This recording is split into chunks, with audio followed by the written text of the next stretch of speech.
Audio Jungle.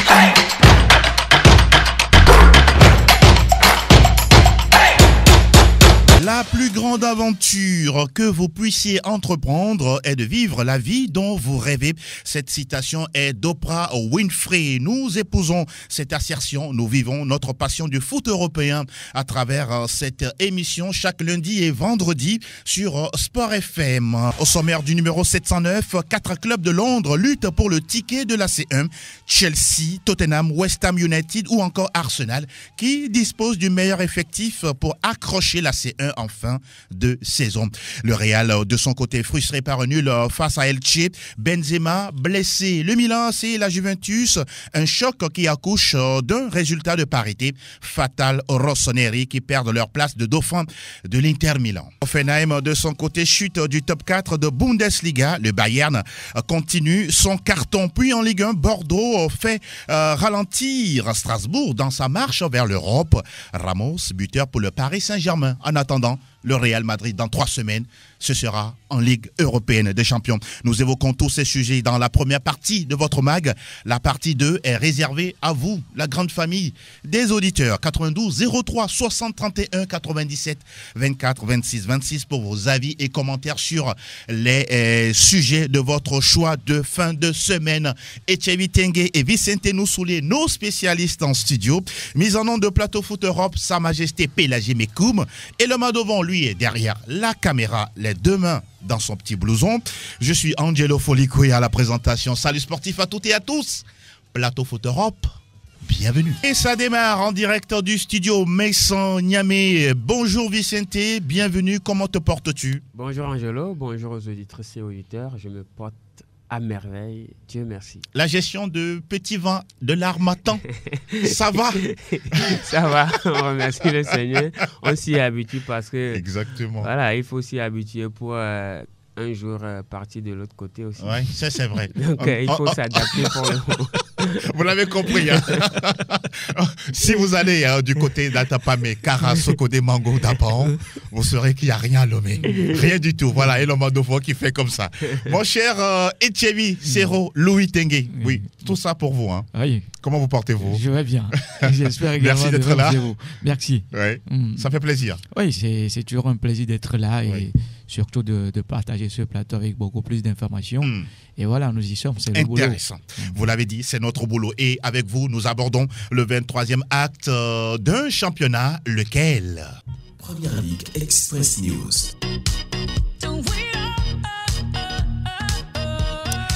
Nous sommes en Angleterre pour parler du 23e acte de Première Ligue.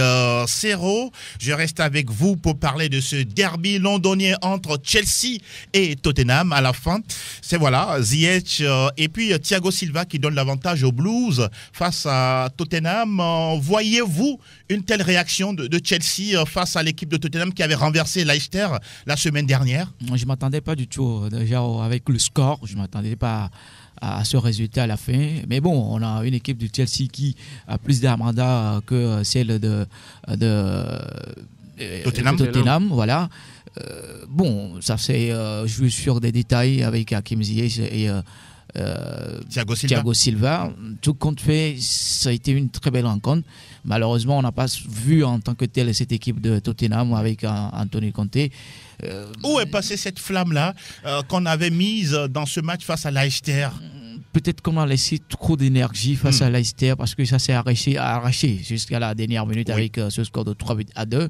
C'est pas rien, avec beaucoup plus de force laissée dans cette partie. Ont-ils trop fêté ce succès? Non, pas tellement, parce que c'est une première ligue où il faut tout se lâcher, aller chercher des résultats. Mais quand on est en face des prétendants au titre, c'est difficile.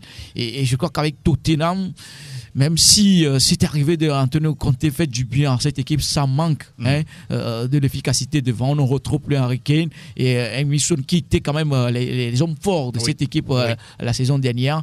Mais bon, cette fois-ci, c'est difficile. Je crois qu'avec ce rebondissement au niveau des résultats qui se profilent un peu plus à l'horizon au niveau de Tottenham, on va les retrouver. Mais Chelsea, pour moi, je l'avais dit, c'est un prétendant direct, même si trébuche parfois passe aux petites équipes, ils savent relever. Et voilà, Thomas Tuchel a encore frappé le coup. Et Vicente, Thomas Tuchel, peut-on dire qu'il n'a pas toujours démissionné par rapport à la conquête du Graal?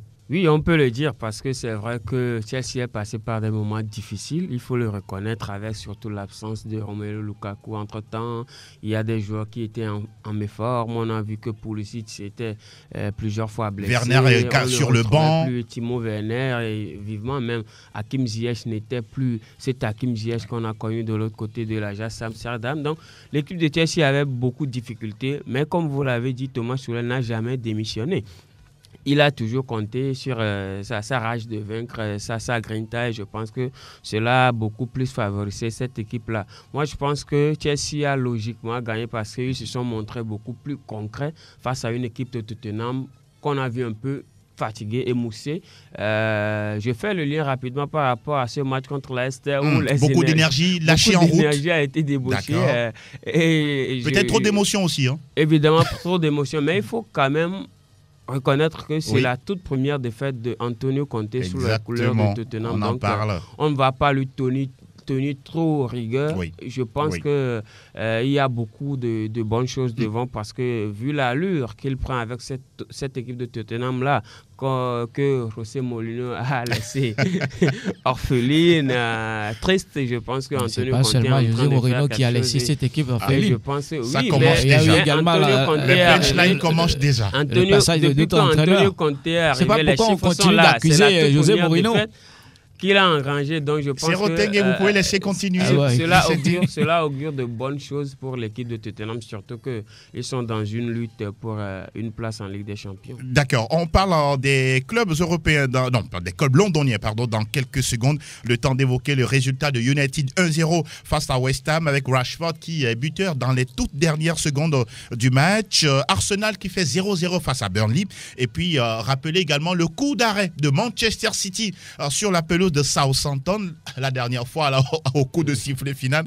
C'est comme s'ils ont rapporté la Première Ligue, les Saints. Alors la question pour vous, messieurs, c'est de savoir de Chelsea, West Ham, Arsenal et Tottenham, qui de ces quatre escouades-là regroupe le meilleur effectif ou bien présente, on pourra dire, des titulaires capables de porter une ou l'équipe en Coupe d'Europe, surtout en Ligue des Champions?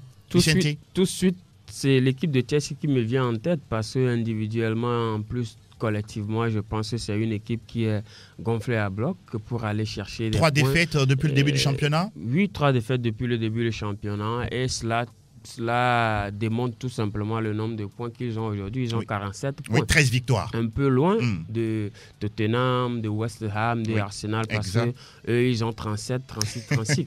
Donc, je pense que c'est quand même un écart qui pourra tout simplement avantager Chelsea dans les journées à venir. Et je pense que, voilà, Chelsea a le meilleur effectif. Le meilleur effectif. Lukaku, Loftus-Cheek, Ziyech, Havertz, Werner.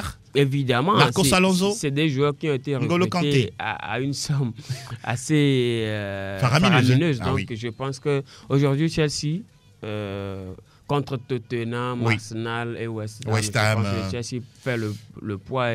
Et voilà, ils sont ceux-là qui sont bien placés pour aller tout simplement décrocher une place en Ligue. On rappelle en tout cas que les 2 premiers tickets sont logiquement, on pourra dire, dévolus à City et Liverpool parce que voilà, ils sont un peu plus devant. Oui, Chelsea, West Ham United, West Ham qui a une équipe composée de Bowen, Benrahma, Lanzini, Antonio. Côté Arsenal, on a Bukayo Saka, Smith Rowe ou encore Lacazette.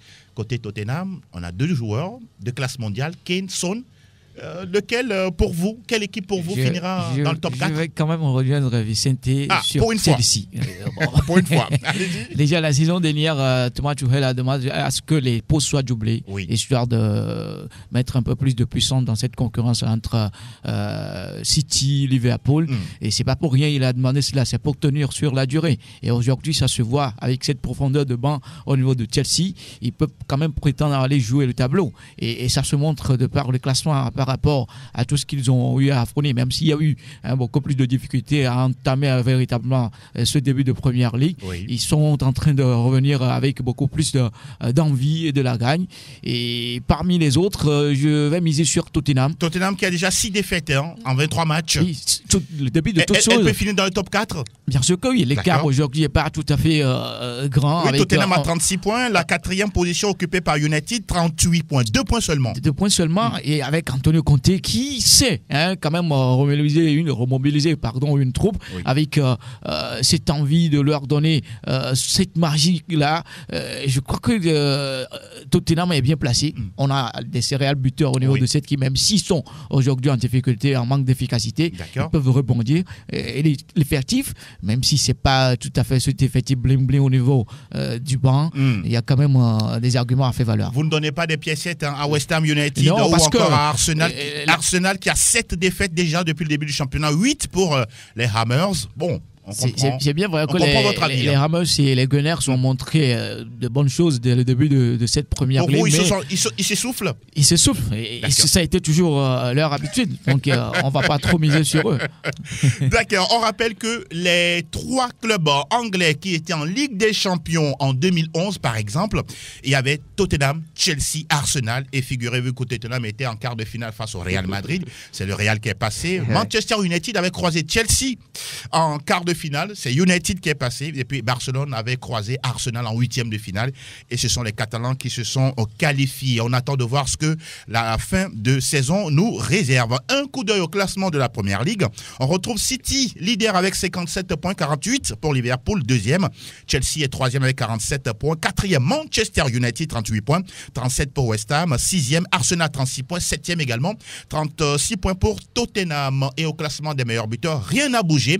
Mo Salah à la CAN, 16 buts, Jota 10 buts et puis 9 pour Jamie Vardy.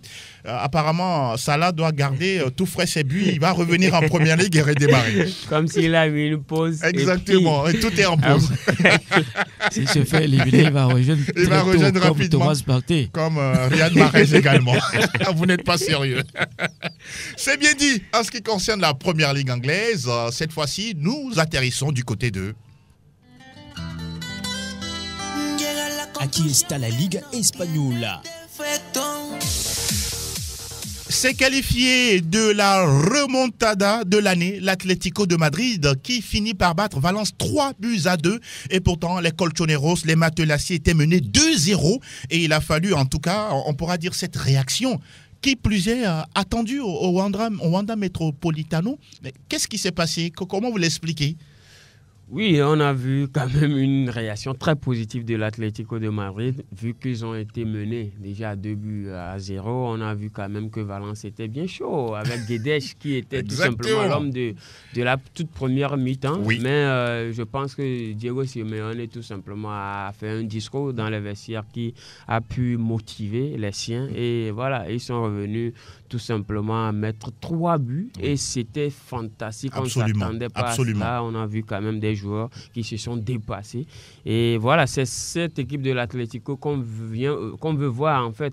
On ne veut pas voir une équipe assez moribonde qui se laisse marcher déçue par n'importe quelle équipe, mais qui a eu quand même... Nous parlons du tenant du titre quand même, Vicente. Oui, qui a eu quand même le sacre la saison passée, qui doit véritablement faire preuve de son état ou de sa situation de champion en titre. Cunha et d'autres joueurs sont passés par là pour permettre à cette équipe de l'Atlético de Madrid de s'imposer 3-2 face à Valence. Et on évoque la situation du Real Madrid, l'autre club de la capitale espagnole, le Real qui fait 2-2 face à Elche. Est-ce que pour vous c'est une sortie négative pour les hommes de Carlo Ancelotti? Oui, on peut dire, au vu de la course que mène cette équipe pour remporter la Liga, il y a de quoi dire que voilà, c'est juste un accident pour moi. Hein. D'accord, un accident de parcours. Oui, on avait une équipe de LT très bien en place qui jouait en bloc. Oui. Et quand le Real joue face à des équipes qui essaient de défendre, c'est un peu plus de difficulté. C'est là où on voit l'individualisme, ou bien l'individualité de Vinicius Junior. Et c'est lui d'ailleurs qui a permis au Real Madrid de faire la différence par rapport à l'égalisation. Donc, Ancelotti, mis à part la panique semée par Benzema, le Real était en difficulté. On a vu tout de suite qu'il y a ce manque de buteurs. Karim Benzema qui est sorti sur blessure. Je crois que c'est juste un accident où le Real doit véritablement chercher tout de suite à se rebondir. Et je crois qu'ils ont quand même les moyens pour aller chercher d'autres résultats. Mais attention, quand c'est comme cela sur des journées, il y a de quoi avoir des doutes. Et bon, ils savent rebondir et j'espère qu'ils vont revenir. Je sais que vous aimez cette équipe du Real, mais c'est pas Vinicius qui a marqué, plutôt Luka Modric et Militao. Voilà, je sais que vous l'aimez. Ça est sur un centre de Vinicius. En fait, bon, donc passion décisive. Mais en même temps, je ne suis pas d'accord avec lui quand il dit que c'est un accident. Moi, je ne pense pas. Accident de parcours, vous dites pas. Depuis un moment, on a senti quand même que le Real Madrid a baissé de régime. Ça, il faut le reconnaître. On a vu, certes, il a remporté la Super Coupe d'Espagne, oui. mais ce n'était pas de la manière la meilleure. Ça ne joue pas en plein régime, selon vous? Pas en plein régime. Contre cette équipe de Elche, qu'on avait déjà rencontré évidemment en Coupe du Roi, voilà. On a vu quand même le Real Madrid en difficulté.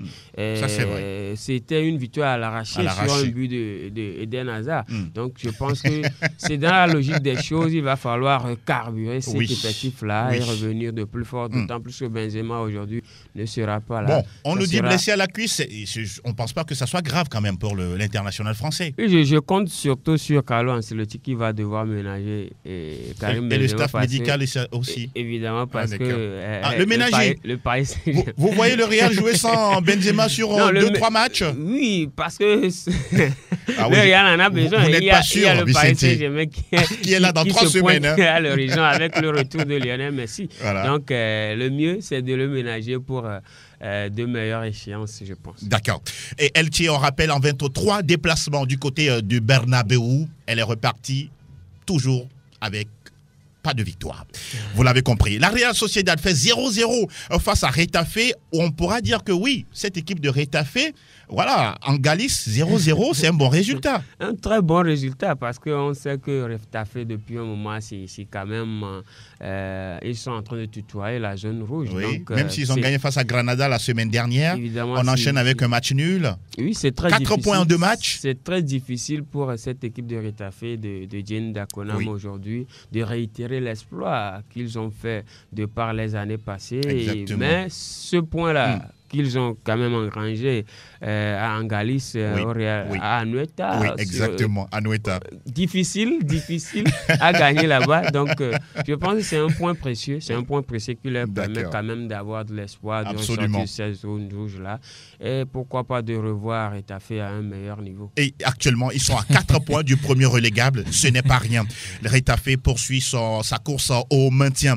La victoire, petite soit-elle, mais ô combien importantissime du Barça en déplacement à l'Aves. Frenkie de Jong donne l'avantage aux Culés, 1-0. Le Barça qui retrouve le top 5 de la Liga. Et ça, c'est vraiment exceptionnel. Parce que quand on prend cette équipe barcelonaise, c'est quand même beaucoup plus de difficultés. On en sentit encore dans cette rencontre-là qu'ils étaient en difficulté, surtout au niveau du jeu. Exactement. Et voilà, avec surtout en attaque, où c'est compliqué. Le Barça n'a plus d'attaquant, même si l'arrivée de Torres... Pas d'attaquant de classe mondiale, en tout cas. Oui, de classe mondiale. Ils en ont connu, hein, mais aujourd'hui, ils n'ont pas les moyens pour quand même s'en en procurer. Fernand Torres est toujours jeune et depuis son passage à City, il n'a pas montré grand-chose. C'est pas au Barça. Mais il faut lui donner du temps, n'est-ce pas? C'est une équipe barcelonaise qui, de par les sociaux, ne donne pas du temps aux gens. D'accord. Et je crois qu'avec Xavi, qui est le fils de la maison... À chaque sortie, ils ont la pression? Ils ont la pression. C'est une équipe taillée pour avoir tout de suite les résultats. Et quand ça ne suit pas... Mais cette année, ce n'est pas le cas. Hein. Bon, peut-être quelque part. Le Barça est parti pour une saison blanche, hein? Pour moi, oui. Comme pour la couleur du Real Madrid. Une saison de transition, pourquoi pas mettre une équipe en place. La couleur du maillot du Real, quoi. On espère qu'ils vont asseoir une bonne équipe pour la saison à venir. Mais pour cette saison, c'est juste aller bousculer la hiérarchie. Exactement. Et prétendre avoir le titre, ça va être très très compliqué pour Xavi. Surtout pour corroborer vos propos, arriver au moins à prendre la 4e place, soit à l'Atlético ou au Betis Séville. Attention, le Barça, d'aucuns diraient que les rendez-vous maintenant du Barça, c'est les jeudis. Ce n'est plus les mardis et mercredis. Ils sont terribles, ces socios-là. Et on parle du résultat de FC Séville 2-2 face au Celta Vigo. 30 secondes là aussi. Séville, quand même, pourrait profiter de ce match nul du Real pour recoller quand même au merengue. Mais cela n'a pas été le cas. Oui.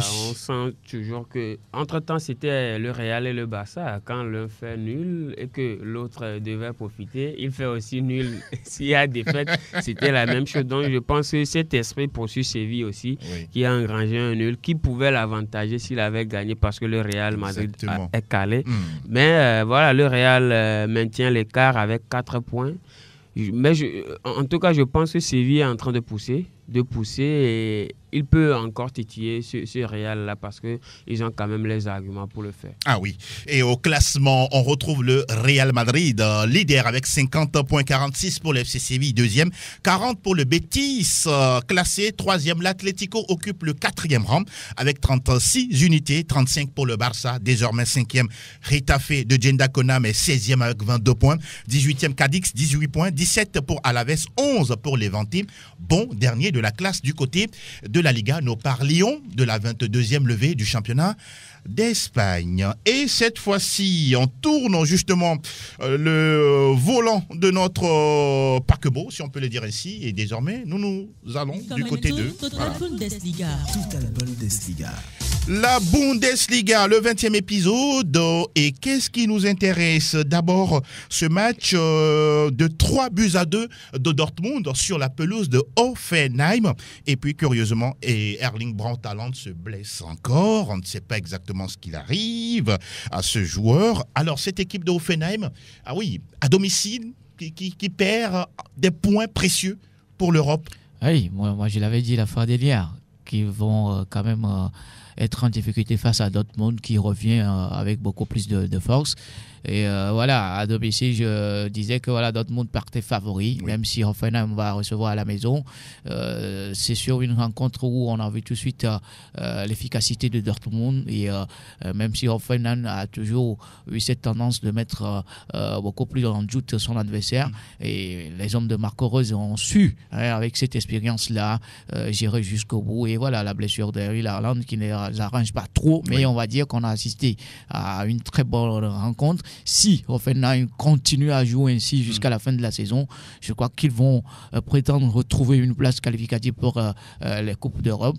Et vivement que ça soit constant, parce qu'on connaît cette équipe la saison dernière. Ils ont eu à essayer, mais arrivé à un moment donné, on a senti tout de suite de la fatigue, parce qu'il n'y avait pas de la profondeur de banc. C'est ça qui est aujourd'hui le véritable problème de ces équipes qui essaient de bousculer la hiérarchie au niveau du classement. Ils n'ont pas assez d'argent, en tout cas. Pas un problème d'argent, mais je crois qu'elles manquent ces équipes-là de politique sportive au niveau d'abord de la formation. C'est bien vrai qu'il y a de la formation, mais tout de suite, quand on veut avoir un jeune joueur qui sort du lot, on veut lui chercher un autre club pour qu'il soit beaucoup plus aguerri au lieu de le garder et de faire ses armes. Et voilà. Pour moi, ces équipes, c'est juste bousculer tout simplement le classement. Mais attention à Hoffenheim, ils ont bien quand même commencé. La bonne nouvelle, en tout cas, c'est que Ilas Bebou a délivré une passe décisive à Kramaric. Mais beaucoup auraient aimé qu'Hoffenheim gagne face à cette équipe de Dortmund. À l'heure où nous parlons, Hoffenheim qui quitte le top 4 et se retrouve 7e place. C'est une dégringolade. Oui, c'est une dégringolade, mais en tout cas, il garde toujours le contact avec la 4e position. Oui, il n'y a que 3 points, mine de rien. Donc, on ne va pas trop s'enflammer pour cela. Je pense que c'est plutôt à Dortmund de se frotter les mains. Exact. Parce que c'est une victoire à l'arraché, mais qui s'en est suivie de la blessure de Erling Haaland, qui a provoqué une certaine frayeur dans l'état-major de Dortmund. Parce que c'est un jeune qui apporte quand même 35% des buts de Dortmund, parce qu'aujourd'hui, Dortmund se retrouve à 52 réalisations. Il en a marqué 16 en championnat. Donc, c'est quelqu'un qui est beaucoup plus important dans l'effectif de cette équipe. Mais cela fait quand même 2 ou 3 blessures de suite. C'est quand même inquiétant, même si le joueur propose quelques signes de départ. Oui, évidemment, il a des envies d'ailleurs parce qu'arrivé à un moment donné, il faut aller voir ailleurs. Et même si. Et quand on est à Dortmund, on aime aller voir ailleurs. Évidemment, même si Serrault dit qu'il faut garder le joueur, je pense que les coûts de stockage sont assez élevés, qu'il ne faut pas. Donc, il faut qu'il aille voir ailleurs. Mais je ne pense pas que les blessures puissent l'avantager dans ce sens-là. N'est-ce pas? Ça risque de diminuer sa valeur marchande. Évidemment, sa confiance surtout envers les grands clubs. Oui. Mais je pense que c'est un joueur qui a du talent, qui aussi a le moral pour revenir. On espère le voir revenir. Et il faut reconnaître que c'est quelqu'un sur 79 sélections à Dortmund, il a marqué 80 buts. Il est énorme. C'est exceptionnel. Il est énorme. C'est un véritable génie du football, même s'il n'a pas forcément la classe d'un certain Mbappé, mais c'est un serial killer, ce Erling Braut Haaland. Et on rappelle que c'est la 7e défaite en championnat de Hoffenheim. Et l'on parle de cette rencontre Bochum qui accroche colonne de buts partout. C'est un bon point pris par le premier Leipzig qui se relance 2-0 face à Wolfsburg. Greuther Fürth qui enregistre sa deuxième victoire de la saison en prenant le scalp ou en s'offrant le scalp de Mayence 2-1. Leverkusen qui cartonne face à Augsburg 5-1. Deux matchs nous intéressent également. Bayern, Hertha Berlin, 1-4. Tolisso, Gnabry, Müller, Sané, ce sont les buteurs, 4 buteurs différents du côté du Bayern. Cette équipe-là, mine de rien, 3 défaites depuis le début du championnat. Elle ne doit pas s'inquiéter pour vous, même si on a derrière le Borussia Dortmund. Oui, effectivement, parce que les adversaires sur le chemin ne sont pas des adversaires qui leur tiennent la tête. Et voilà, avec une victoire facile, 4 buts. Le Bayern, peut-on dire que, avant le match, on sait qu'on connaît la victoire, mais on ne sait pas le score. On connaît logiquement, on connaît le score, parce que quand on connaît pas le score, mais on connaît la victoire.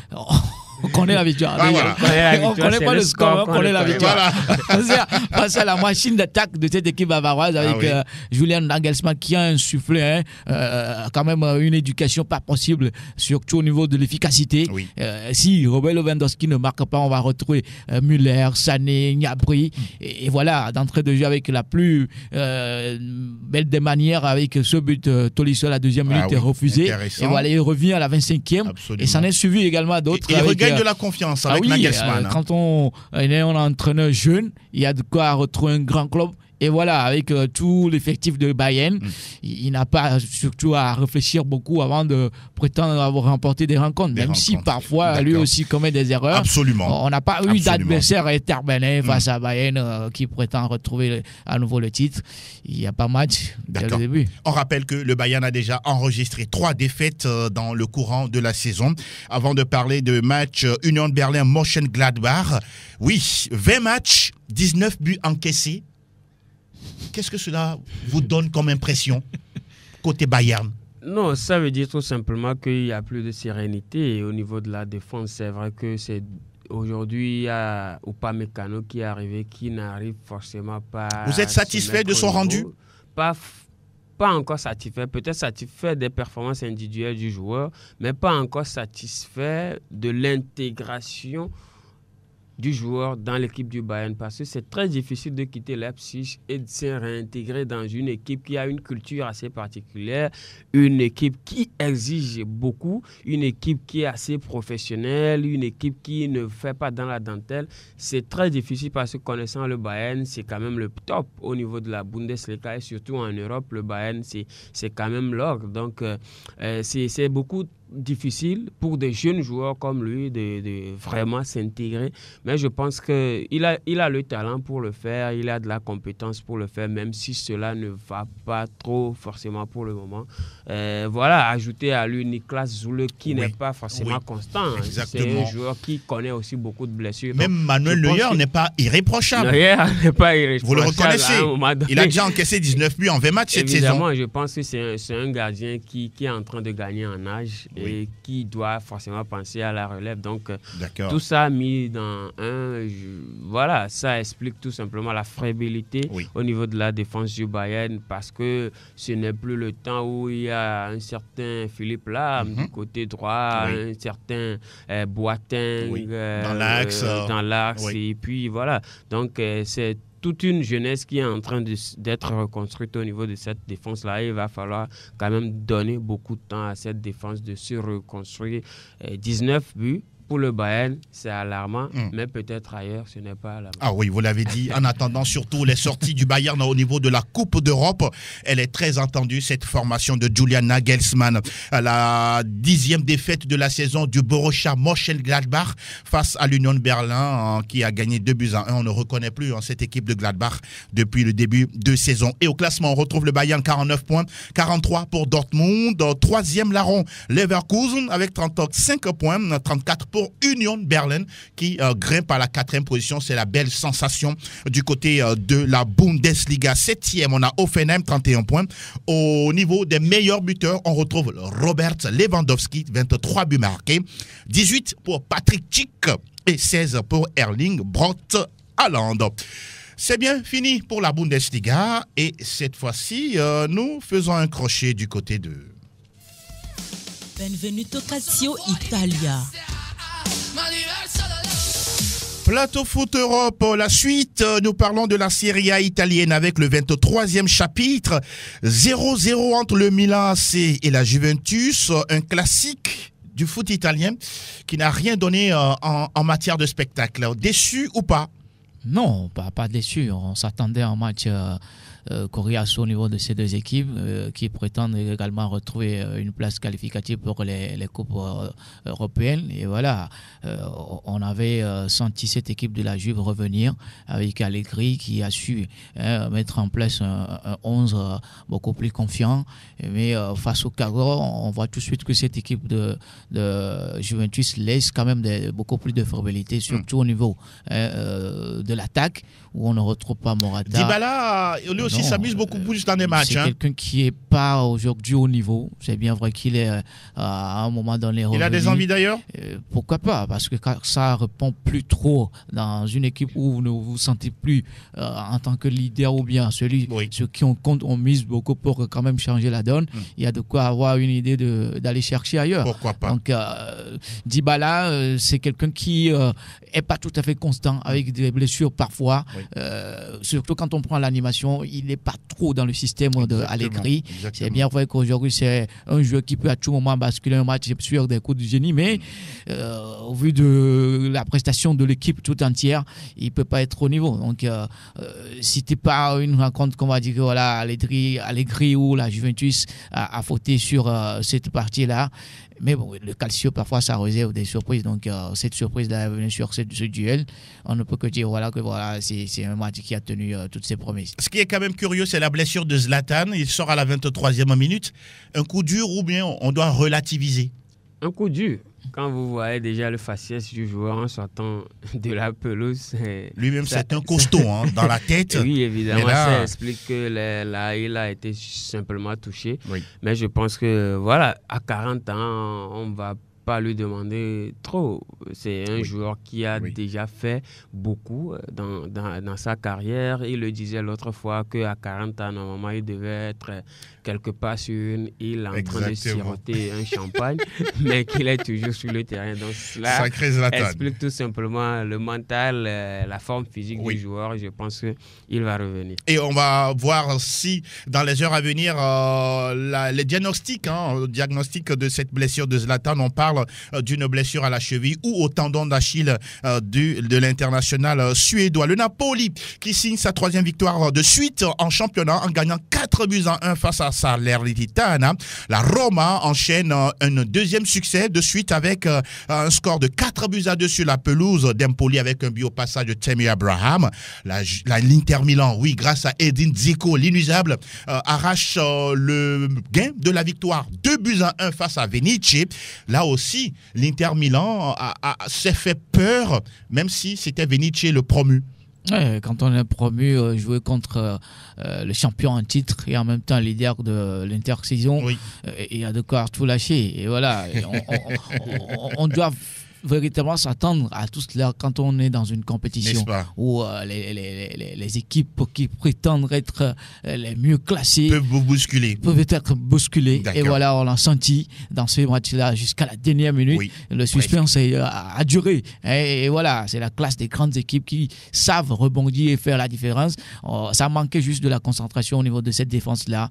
Et voilà, Edwin Dzeko qui nous dit encore comme quoi il est toujours là. Il est toujours là. L'ancien de Manchester City et la Lazio Rome et l'Atalanta ont fait match nul 0-0. Au classement, on retrouve l'Inter qui est bien dans son fauteuil de leader, 53 points, suivi du Napoli et du Milan AC. Le duo compose 49 unités. Quatrième, Atalanta Bergame, 43 points, 42 pour la Juventus, classé 5e, 38 pour l'AS Roma de José Mourinho. Et au classement des capocannonieri, on retrouve Vlahovic, 17 buts marqués, Tiro Immobile, 17 buts également, et puis 12 pour Simeone, l'enfant de l'autre. Ouais. L'enfant de l'autre. L'enfant du vendeur de melon. Voilà qui est dit. L'enfant du sanguin. Et voilà, justement, on termine le tour des majeurs. Désormais, nous parlons de notre championnat. Tout à l'info Ligue 1. Info Ligue 1. Plateau Foot Europe, avant de retrouver les auditeurs à l'heure 45, nous parlons de la Ligue 1, la 22e journée. Messieurs, on s'intéresse à ce déplacement victorieux de l'Olympique de Marseille, 2-0 sur la pelouse du Racing Club de Lens. Payet et Bakambu. Bon, Bakambu. Oui, Cédric Bakambu qui, dès sa première apparition, a tout simplement mis d'accord ceux qui l'ont recruté, confirmé tout simplement ses potentialités. Je sais que vous aimez les stats. Avant que vous ne continuiez, il est rentré à la 75e minute. Il est le remplaçant le plus rapide. A trouvé le chemin des filets sous les couleurs de l'OM. 2 minutes 38 secondes. Wow. Depuis Kevin Strootman contre Rennes en janvier 2020. Oui, cela n'étonne pas parce que c'est un joueur qui quand même a fait les beaux jours de Villarreal du côté de la Liga. Donc ça n'étonne pas forcément. C'est vrai qu'il est parti faire quelques années au niveau du championnat exotique de l'autre côté. En Chine. En Chine, voilà. Mais voilà, c'est un joueur qui a quand même les potentialités, les arguments nécessaires pour quand même mettre Marseille sur un piédestal. Il arrive quand même aujourd'hui à marquer un but qui le met tout simplement en confiance. Et je pense que c'est une très bonne chose pour lui. Maintenant, en général, je pense que Marseille est en train de réaliser peut-être la meilleure saison depuis quelques années parce qu'on a pu retrouver l'équipe de Marseille. Ça fait sourire Serre-Louis déjà. On vous donne la parole tout à l'heure, ne vous inquiétez pas. Depuis un bon bout de temps, on sent quand même qu'il y a la touche Sampaoli qui est en train... En deux mots, à quel niveau cette touche selon vous? Dans quel secteur de jeu? Oui, on voit quand même des joueurs qui se dépassent, à l'exemple de Valentin Rongier qui aujourd'hui est arrivé en tant qu'ailier, mais qui a décidé de quand même jouer en tant que latéral droit à un certain moment donné. Ce qui n'est pas évident. Évidemment, quand Marseille a le ballon, il joue en tant qu'ailier. Et quand Marseille n'a pas le ballon, on le retrouve en tant que latéral droit. Et je pense que c'est un sacrifice que le joueur est en train de faire. Ce sacrifice-là, on peut le faire à n'importe quel coach si le coach n'est pas aussi influent. Vous diriez que Marseille est à l'image de son entraîneur? Pas encore totalement, parce qu'on connaît. Mais il y a des signes. Il y a des signes que Marseille peut être à l'image de son entraîneur. Pourquoi vous riez quand je dis l'image de Sampaoli? C'est quelqu'un qui fait combien de 100 pas là? Des 1000 pas dans sa zone technique. Lui, il joue le bal plus que les... C'est incroyable. C'est incroyable. Moi, je l'adore. Oui. Quand un entraîneur vit un match avec ses hommes, c'est parce qu'il veut à tout prix ce résultat. Vous aimez cet état d'esprit? Oui, moi j'aime cet état d'esprit parce qu'il a eu un soufflé, cette envie de gagner, surtout avec le collectif. Il faut combattre jusqu'au bout, défendre et attaquer ensemble. Marseille, il manquait de cet attaquant finisseur, même si on a eu Milic, Dieng également. quand même pas des attaquants qui, à chaque moment, peuvent apporter ce coup de génie là. Mais avec Cédric Bakambu, qui est un renard de surface, il faut tout simplement revoir le système de jeu avec beaucoup plus d'implication au niveau des latéraux pour avoir des centres. D'accord. Et aujourd'hui, ce que vous dites est important. les latéraux au niveau de Marseille, ça n'apporte pas trop. On sent l'entraîneur là, le futur entraîneur. Les latéraux au niveau dans le système de jeu de Marseille, ça n'apporte pas trop offensivement. D'accord. Mais défensivement, ça tient. Et il va falloir revoir cela avec le départ de Amavi qui retrouve cette équipe niçoise. Je l'ai vu hier jouer. Oui. C'était quand même convaincant. Malheureusement qu'il est même parti. Si ça vous fait mal. Oui, ça me fait mal parce que c'est un joueur qui, à chaque fois qu'il a cette confiance-là, montre qu'on peut quand même compter sur lui. Malheureusement, il a eu des blessures qui l'ont un tout petit peu rabaissé de son niveau. Oui. Et, il faut reconnaître que Marseille, cette saison, comme l'a dit tout à l'heure Vicente, pour une première, est d'accord, comme Marseille fait une bonne saison.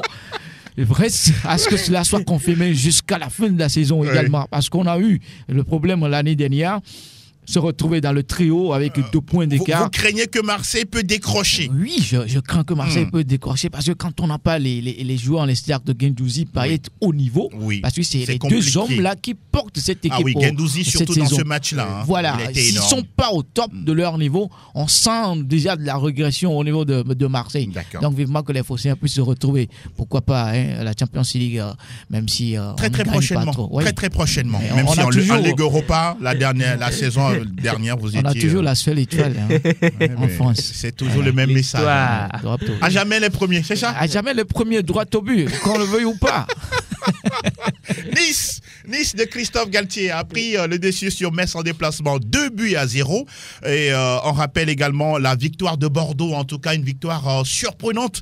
4-3 face à Strasbourg avec un triplé de Wang. Et puis de l'autre côté strasbourgeois, c'est Kevin Gamero qui s'est offert un doublé. Cette équipe de Bordeaux enfoncée dans la crise à tous les niveaux, mais qui réagit face à Strasbourg, qui lorgne quand même une place en Europe. Surprenant.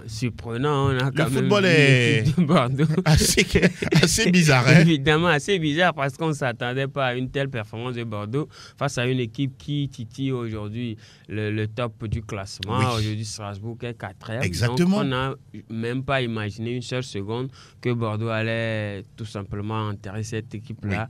Mais voilà, c'est dû quand même à ce joueur-là, Wang, ce Sud-Coréen, qui a tout simplement fait un triplé magnifique. On ne s'attendait même pas à cela, qui a quand même conduit les siens à une victoire spectaculaire, même si aujourd'hui Bordeaux sort un peu de la zone rouge. Il est 17e. Exactement. Donc à la 17e place, c'est... À 1 point du premier relégable. Il va falloir encore grouiller, beaucoup grouiller pour sortir complètement de là. Mais je pense que c'est une victoire importante, tant pour le moral et sportivement. En tout cas, Bordeaux, c'était une équipe dans les années 2000 qui enchantait tout le public français avec des joueurs comme Lilian Lasland, Sylvain Huitord ou encore Pascal Feindouno, le Guinéen. Et on rappelle également que le Paris Saint-Germain, s'est baladé face à Reims, 4-0. L'information, c'est que Ramos, a ouvert son compteur but en Ligue 1. C'est une information à prendre au sérieux. En attendant le Real Madrid, dans 3 semaines, en Ligue des Champions. Ramos est en forme, disent les quotidiens français. Il y aura match.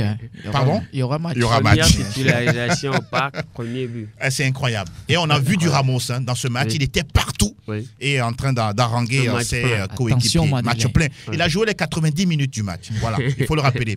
Il est en forme. Un avertissement pour les Madrilènes. Mais même si vous êtes madrilène, non? Oui, bon, ça fait un bout de temps. Vous êtes fair-play là?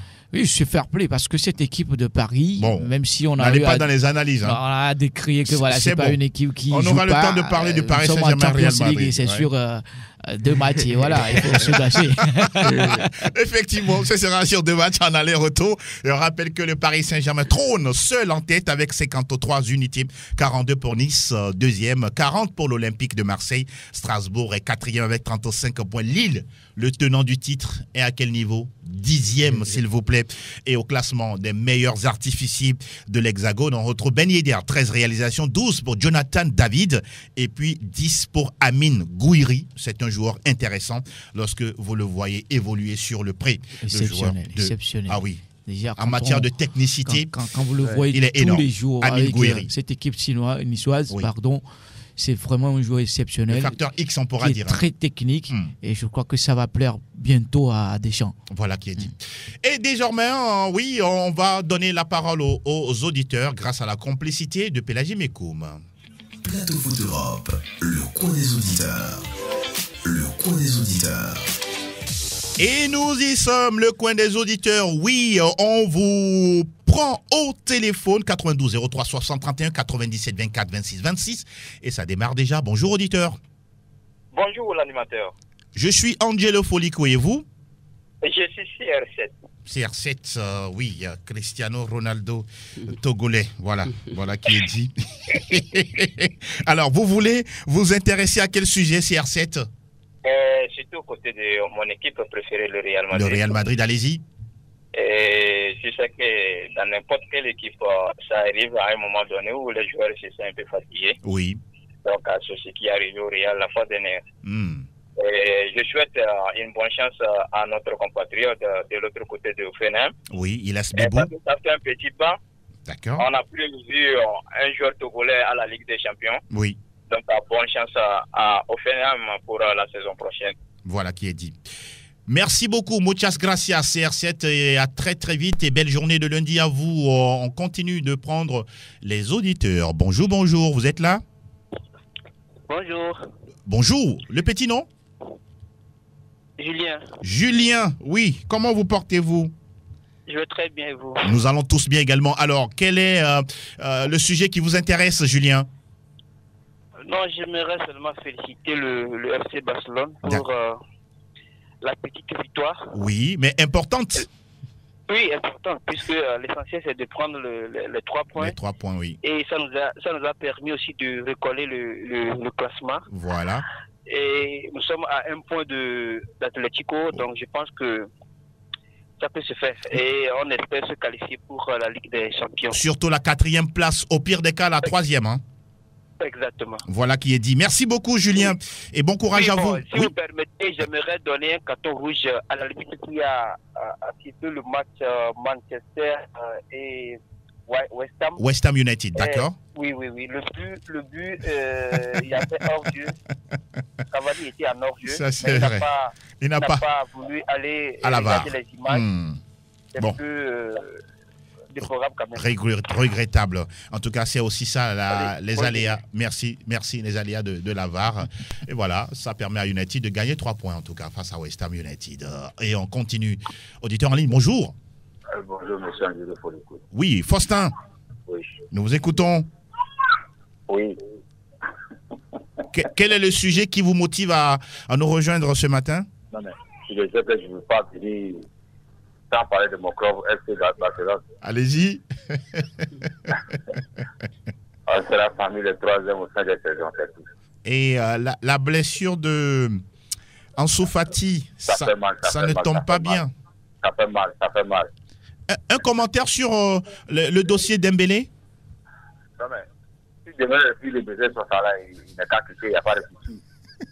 Non, c'est clair, il n'y a pas à commenter à faire tout ça. D'accord. Il est très débattant en plus actuellement. D'accord. Tout le monde a accepté de baisser le salaire. Mais lui refuse.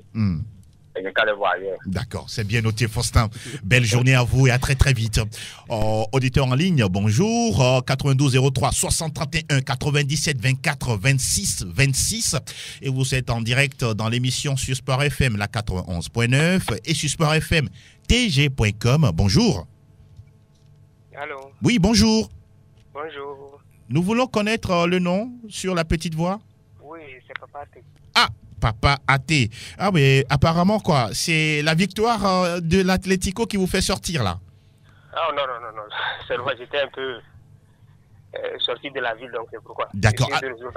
Bienvenue alors. Nous vous écoutons alors. Merci. Bon, je voulais réagir par rapport à notre club. Oui. Ça ne va pas. Mais bon, comme toujours, on espère que ça va aller. Ah, avec Simeone. Oui, il y a des soucis au niveau du vestiaire. Oui. Ça, le problème de la défense. Voilà. Et aussi la défense. Oui, la défense aussi. C'est tellement vieillissante que je ne sais pas si se soucie de ça ou pas. Oui. Atlético de Madrid qui a déjà encaissé 26 buts en 21 matchs. Vraiment. Ça ne vous ressemble pas?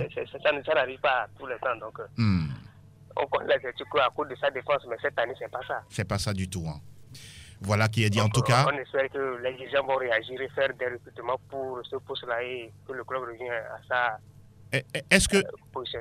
Oui. est-ce que le fait aussi d'avoir gardé encore une fois le fait d'avoir gardé Simeone, est-ce que c'est une bonne solution? Bon, moi, je vois que lui-même, il sait qu'il peut aller voir ailleurs maintenant, qu'il est temps qu'il aille voir ailleurs, parce que vous savez, quand les choses, il faut quitter les gens avant que les choses se quittent. C'est ça.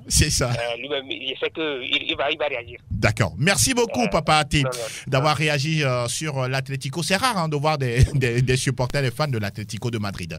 Bonjour. Auditeur en ligne, oui. Pédagie Mekoum qui s'affaire de l'autre côté pour nous avoir l'auditeur. Bonjour. Oui, alors. Bonjour. Oui, bonjour, Angelo Politico. Oui, ça c'est le Bavarois là. Ah oui. Comment vous allez? Très bien, grâce à Dieu. Rappelez-nous le petit nom s'il vous plaît.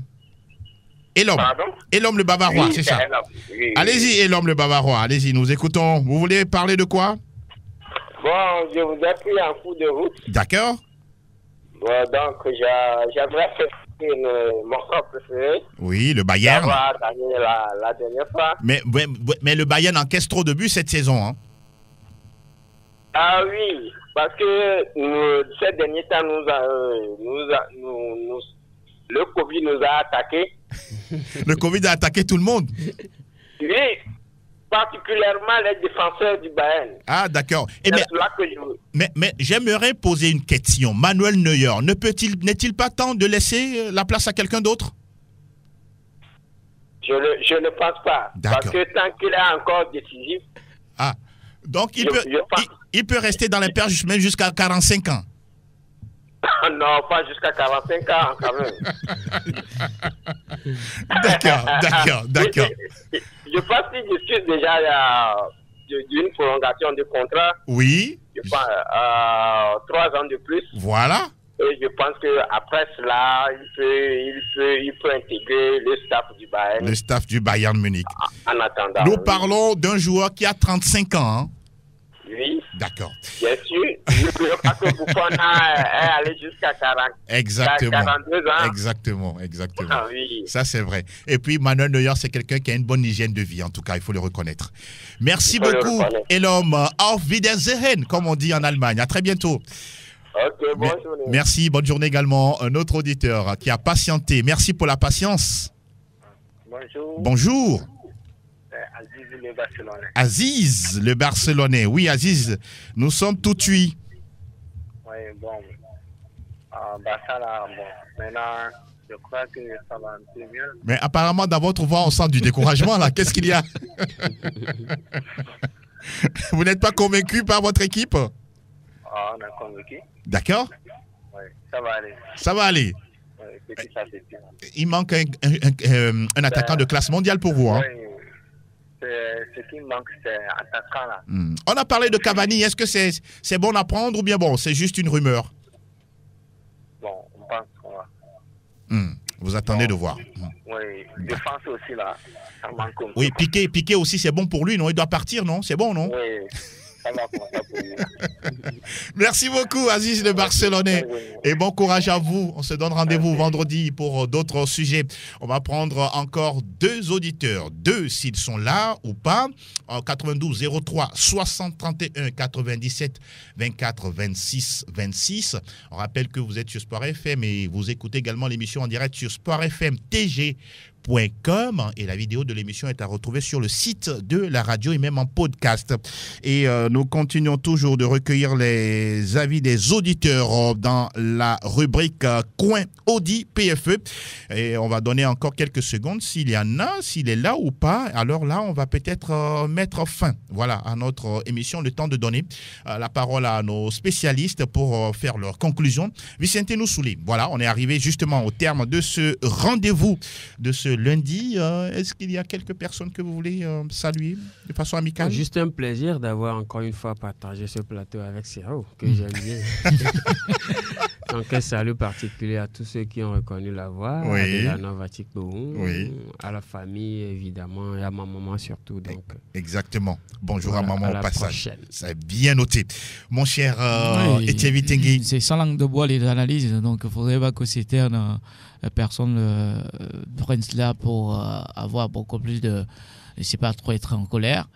Ça fait partie du football. Absolument. Et après tout, c'est le fair play. C'est le fair play qui est important. Les supporters des équipes qui ne gagnent pas ne soient pas trop tristes. Il ne faut pas trop se fier à ces Européens. Sinon, attention. N'est-ce pas? Parce que d'autres tombent malades à cause des scores de ces équipes-là. Encore. et ils ne commencent pas bien la semaine. Donc, on ne voudrait pas que nous y allions sur ce chemin. Donc, bonjour à tout le monde. Bonjour à tout le monde et surtout la méfiance durant ces périodes d'harmattan. C'est bien noté et on prend le temps de vous remercier également d'être passé dans le studio Messan Niamey. On se retrouve vendredi avec la même passion, la même flamme de vous servir. Bonjour au passage à Franck Nouyama, à Fifia Sobavi, à tous les autres chroniqueurs. Grand merci à Eloma Dovan et à Sa Majesté Pélagie Mekoum. On se souhaite une belle semaine de travail. Ciao, ciao.